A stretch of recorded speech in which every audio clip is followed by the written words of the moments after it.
term mara ariyo. Nantie the year 2017 to 2022. Mwautiyo gi NMS. Watiyo go almost watiyo go governors adek E thuolono. NMS tiyo koni bende un bere kaka county tiyo koni. Kapok wadonje NMS. Yes. Watiyo kod Gavana Sonko. Tijene kodhi maber bwa impeach e. Waduogo watiyo kod speaker by then. Waduogo watiyo kod Kanan. Yaka wakelo NMS. Koro ka pimo telo ma previous kod telo masani. No wachako maber kabisa. Kwachako gwach ma basari. Wan kaka jo MCS matijwa is stipulated maber kabisa. MCA tijen representation, oversight and legislation. Gavana Sakaja kanene oyiero pa County Government Act. Oyiero joma biro konye tich. Ma en CECs kod chief officers. No kelo joma competent maber kabisa. Kulingana kod gima gisomo. Maka en ng'amotelo thieth oketo daktari.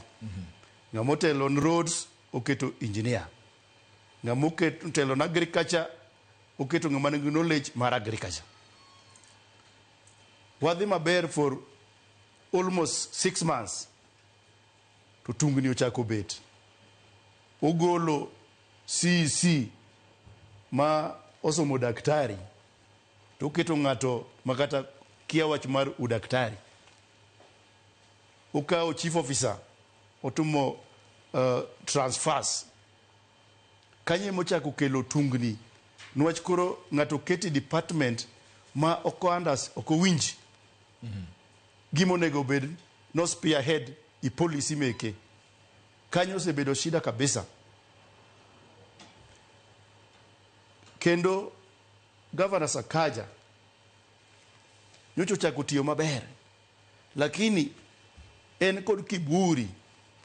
En kod kiburi. Nwacho ng'eyo nitie ng'ama nyalo konye ka weche richo.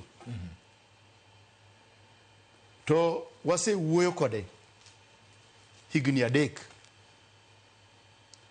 Ma ang'en wabro wuoyo mang'eny. Lakini Nairobi ok dhi maber. Maurice, kane une assembly mokalo, wacho ni ne uthicho oko Gavana Sonko.